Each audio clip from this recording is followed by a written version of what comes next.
امریکی صدر Donald Trump نے پیر کے روز کہا ہے کہ امریکہ نے اختتام ہفتہ کے دوران ایران کے ساتھ مذاکرات کیے ہیں۔ انہوں نے دعویٰ کیا کہ معاہدے کے اہم نکات ہیں اور تہران بہت شدت سے ایک سمجھوتا چاہتا ہے، لیکن دوسری جانب ایران نے کسی بھی مذاکرات میں شرکت کی تردید کر دی ہے۔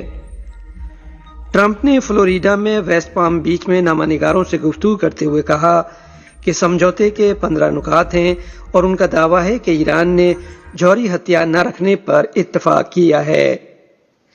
انہوں نے بتایا کہ یہ مذاکرات ایران کی طرف سے کال کے بعد اتوار کے روز ہوئے اور ان میں ان کے داماد جیریڈ کشنر اور خصوصی ایلچی اسٹیو وٹکوف شریک ہوئے۔ ٹرمپ نے کہا کہ وہ کسی ایسے شخص کے ساتھ معاملہ کر رہے ہیں جسے انہوں نے ایران میں ایک اعلیٰ شخص کے طور پر بیان کیا۔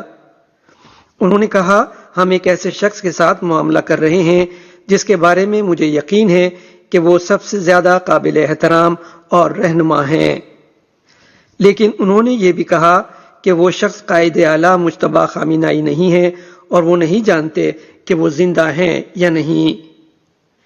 ایران کے سرکاری ذرائع ابلاغ نے وزارت خارجہ کے ایک بیان کا حوالہ دیتے ہوئے کہا کہ امریکہ کے ساتھ کوئی بات چیت نہیں ہو رہی۔ اس میں کہا گیا ہے کہ ٹرمپ کے بیان کا مقصد توانائی کی قیمتوں کو کم کرنا اور فوجی منصوبہ بندی کے لیے وقت لینا ہے۔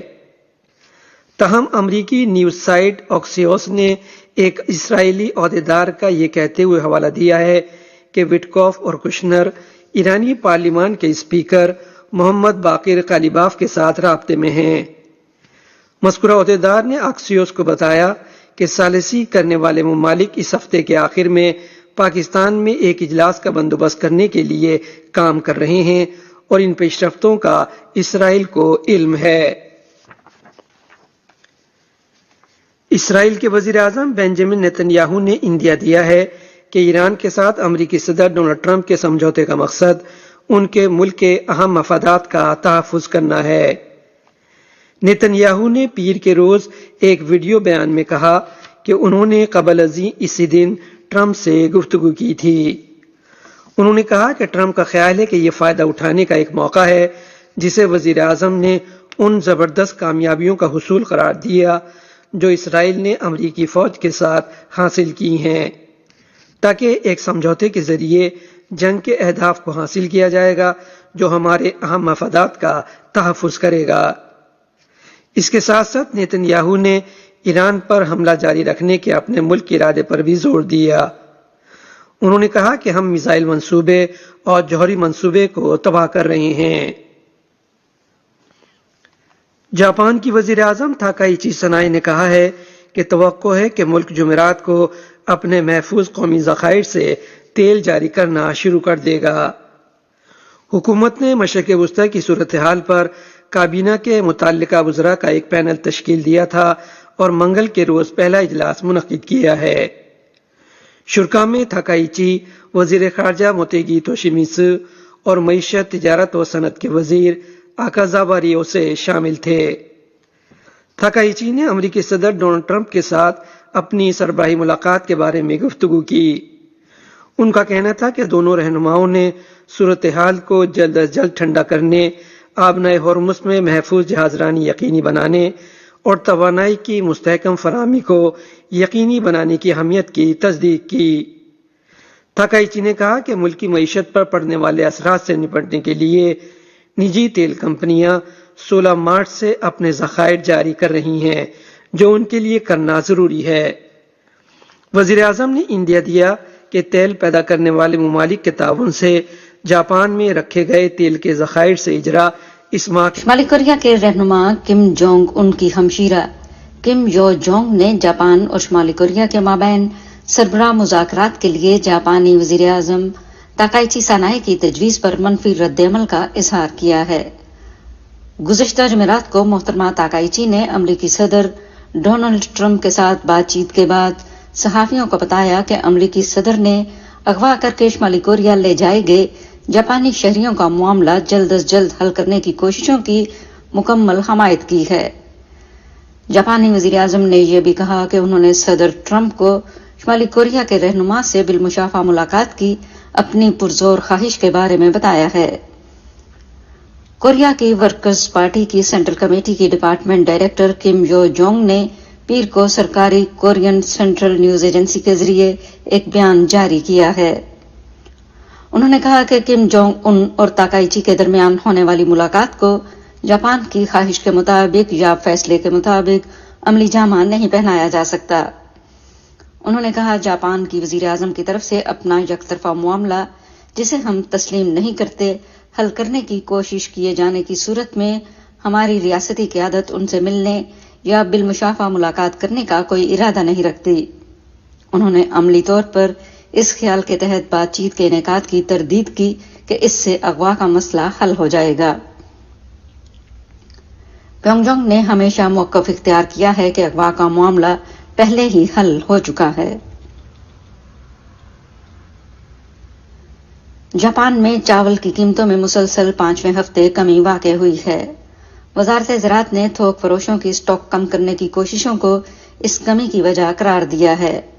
وزارت ملک بھر میں تقریباً 1000 سپر مارکیٹوں میں چاول کی قیمتوں کا سروے کرتی ہے اور ہفتہ وار اعداد و شمار جاری کرتی ہے۔ 15 مارچ تک کے ہفتے میں 5 کلو گرام تھیلے کی ٹیکس سمیت اوسط قیمت 3980 ین یا تقریباً $25 تھی۔ یہ قیمت پچھلے ہفتے سے تقریباً 20 سینٹ کم ہے اور ہفتہ وار کمی کا یہ مسلسل 5واں ہفتہ ہے۔ گزشتہ اگست میں مارکیٹ میں کم مہنگے سرکاری ذخیرے سے چاولوں کی ایک بڑی مقدار دستیاب ہونے کے بعد اوسط قیمت پہلی بار 4000 ین سے نیچے آ گئی ہے۔ چاول کی صنعت میں کئی افراد کو قیمتوں میں کمی جاری رہنے کی امریکی صدر نے ایرانی پاور پلانٹس پر حملے کے اپنے اعلان کو 5 دن مؤخر کرتے ہوئے کہا ہے کہ ایران سے بات چیت ہو رہی ہے، لیکن انہوں نے یہ نہیں بتایا کہ یہ بات چیت کس سے اور کہاں ہو رہی ہے۔ 24 مارچ کو چینی وزارت خارجہ کے ترجمان لن جین سے وزارت خارجہ کی یومیہ پریس بریفنگ میں اس حوالے سے سوال ہوا تو انہوں نے کہا کہ تنازع کی طوالت کسی بھی فریق کے مفاد میں نہیں اور جنگ بندی اور مذاکرات ہی واحد راستہ ہیں۔ انہوں نے کہا کہ چین بڑھتی ہوئی کشیدہ صورتحال اور علاقائی اور بین الاقوامی امن و استحکام پر اس کے پڑنے والے اثرات کے حوالے سے گہری تشویش رکھتا ہے اور تمام متعلقہ فریقوں سے فوری طور پر جنگ بندی اور جلد از جلد پرامن مذاکرات کی راہ پر واپس آنے کا مطالبہ کرتا ہے۔ 24 مارچ کو ہونے والی ریاستی کونسل کے دفتر اطلاعات کی پریس بریفنگ میں نیشنل ڈیٹا بیورو کے متعلقہ ذمہ دار نے بتایا کہ اس سال چین ڈیجیٹل انڈسٹری کلسٹرز کو بڑی حد تک فروغ دے گا، ڈیجیٹل معیشت کی جدت پسند اداروں کو مضبوط کرے گا اور ڈیجیٹل معیشت کی اعلیٰ معیار کی ترقی کو آگے بڑھائے گا۔ نیشنل ڈیٹا بیورو کے ڈائریکٹر لیو لی ہونگ نے بتایا کہ 14ویں 5 سالہ منصوبے کے دوران ملکی جی ڈی پی میں ڈیجیٹل معیشت کی بنیادی صنعتی قدر کی شرح 2020 کی 7.8% سے بڑھ کر 2025 تک 10.5% سے زائد ہو گئی ہے اور ڈیجیٹل معیشت کی بنیادی صنعتوں کی حیثیت اور کردار قومی معیشت میں اور زیادہ نمایاں ہو گیا ہے۔ ہائیکو کسٹمز کے اعداد و شمار کے مطابق 2026 کے پہلے 2 ماہ میں بواؤ فورم فار ایشیا کے 28 دیگر بانی ممالک کو ہائینان کی درآمدات اور برآمدات 17.16 ارب یوان تک پہنچی، جو کہ سال بسال 28.1% کا اضافہ ہے۔ کل برآمدات 62.4% اضافے کے ساتھ 7.18 ارب یوان اور کل درآمدات 11.1% کے اضافے سے 9.98 ارب یوان تک پہنچیں۔ ایران کی اسلامی انقلابی گارڈز نے 23 مارچ کو بتایا کہ ایران کے صدر مسعود پزشکیان اور پاکستان کے وزیر اعظم شہباز شریف کے درمیان ٹیلی فونک رابطہ ہوا، جس میں دونوں رہنماؤں نے خلیج فارس کی صورتحال میں فوری بہتری لانے کی ضرورت پر زور دیا اور اس مقصد کے لیے سفارتی کوششوں کو ناگزیر قرار دیا۔ اس سے قبل اطلاعات سامنے آئی تھیں کہ اسرائیلی حکام کے مطابق کئی ممالک اس بات کی کوشش کر رہے ہیں کہ ایرانی پارلیمنٹ کے اسپیکر محمد باقر قالیباف، امریکی صدر ڈونلڈ ٹرمپ کے نمائندہ خصوصی اسٹیو وٹکوف، ان کے داماد جیرڈ کشنر اور نائب صدر جے ڈی وینس کے درمیان پاکستان کے دارالحکومت اسلام آباد میں ملاقات کا اہتمام کیا جائے، جس کا امکان رواں ہفتے کے آخر میں ظاہر کیا جا رہا ہے۔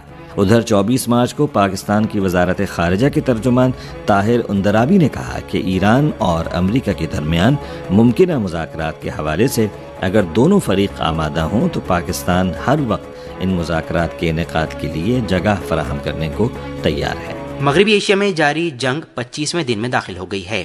گزشتہ چند گھنٹوں میں رپورٹ کی گئی پیش رفت مزید فوجی کشیدگی اور ممکنہ سفارتی اشاروں کے درمیان نازک توازن کی نشاندہی کرتی ہے۔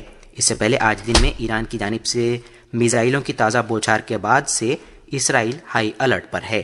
وسطی تل ابیب کے رہائشی علاقے سے کم از کم ایک میزائل حملے کی خبر ہے جس میں ہلاکتیں ہوئی ہیں اور عمارتوں کو نقصان پہنچا ہے۔ اس کے جواب میں اسرائیلی فوجوں نے پورے ایران میں مختلف مقامات اور تہران میں تقریباً 50 مقامات کو نشانہ بناتے ہوئے فضائی حملے کیے ہیں۔ اسرائیل کے وزیر دفاع اسرائیل کاٹز نے جنوبی لبنان میں لتانی ندی تک فوجی کنٹرول کو توسیع دینے کے منصوبوں کا اعلان کیا ہے۔ انہوں نے کہا کہ شمالی اسرائیل کے محفوظ ہونے تک نقل مکانی کرنے والے رہائشیوں کو واپس آنے کی اجازت نہیں ہوگی۔ ادھر تہران میں ایرانی حکام سخت تیور اختیار کیے ہوئے ہیں۔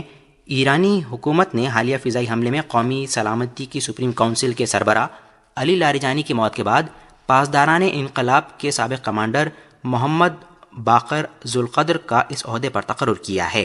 ایرانی حکام نے امریکی صدر ڈونلڈ ٹرمپ کی جانب سے مذاکرات سے متعلق دعووں کو مسترد کرتے ہوئے انہیں فرضی خبریں قرار دیا اور الزام لگایا کہ یہ عالمی تیل بازاروں پر اثر انداز ہونے کی کوشش ہے۔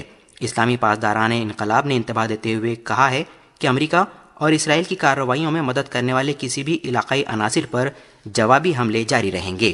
اسلامی پاسداران انقلاب نے زور دے کر کہا ہے کہ لگاتار بمباری کے باوجود اس کی میزائل حملوں کی صلاحیتیں برقرار ہیں۔ تفصیل ہمارے نامہ نگار سے۔ مغربی ایشیا خطے میں تنازع فوجی اور سفارتی دونوں محاذ پر وسعت اختیار کرتا جا رہا ہے۔ لبنان کے دارالحکومت بیروت میں اس وقت کشیدگی بڑھ گئی جب بیروت نے تہران پر ملک کو تنازع میں گھسیٹنے کا الزام لگاتے ہوئے نئے مقرر کردہ ایرانی سفیر کو ناقابل قبول شخص قرار دیا۔ وہیں جنوبی سرحد پر حزب اللہ اسرائیلی فورسز پر شدید گولی باری جاری رکھے ہوئے ہے اور خطے میں اسرائیل کی کسی بھی طویل مدتی موجودگی کے خلاف مزاحمت کے تئیں پرعزم ہے۔ خلیجی ممالک اپنے دفاعی اور سفارتی رد عمل دونوں میں سختی لا رہے ہیں۔